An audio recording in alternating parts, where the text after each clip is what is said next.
College students are putting on the cap and gown for graduation this time of year already. And after the celebration, unfortunately, the reality of student loans kicks in. I'm still dealing with that. NBC10 Responds reporter Valeria Aponte-Feliciano explains what postgrads need to know about some repayment changes starting this summer. Excited for the next chapter, but also anxious for the next chapter too, as you know, entering the world as an adult for the first time. NBC10 Responds caught up with soon-to-be St. Joe's graduate Hannah Paytas. This week, she starts post-college life. Definitely, of course, the job hunt is very daunting right now. She is also preparing for federal student loan payments in 6 months after the grace period is over.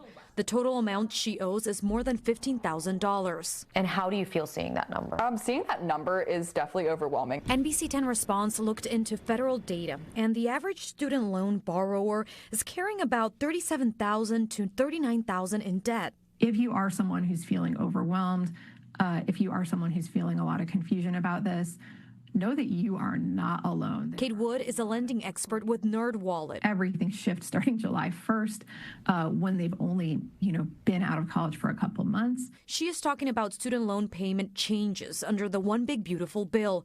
Borrowers will now have 2 repayment options to choose from.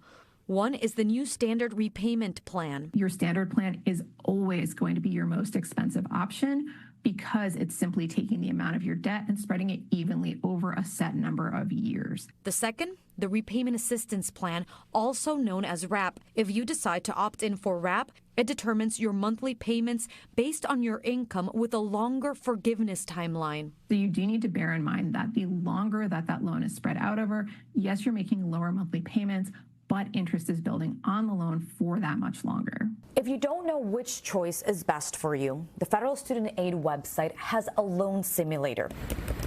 You log into your account, fill out your personal information, your loan information, and your repayment goals. After that, it breaks down your repayment options, including the monthly amount and timeline. Literally just you playing in a financial sandbox, seeing what your options could be. You're not committing to anything at that point. Hannah says when she chose her repayment plan, she took into account that she is still on the job hunt. I'm still looking for full-time journalism work. I'll be doing 2 part-time internships that I'm fortunate enough are paid this summer. Now, if you need to put your loan payments on pause, you have options. Borrowers can look into deferment or forbearance. Remember, under forbearance, interest will still add up. Now, for parents watching, you can also help your graduate plan for repayment. It might sound simple, but make sure they have their federal student aid login. Make sure their contact info is up to date on their profile.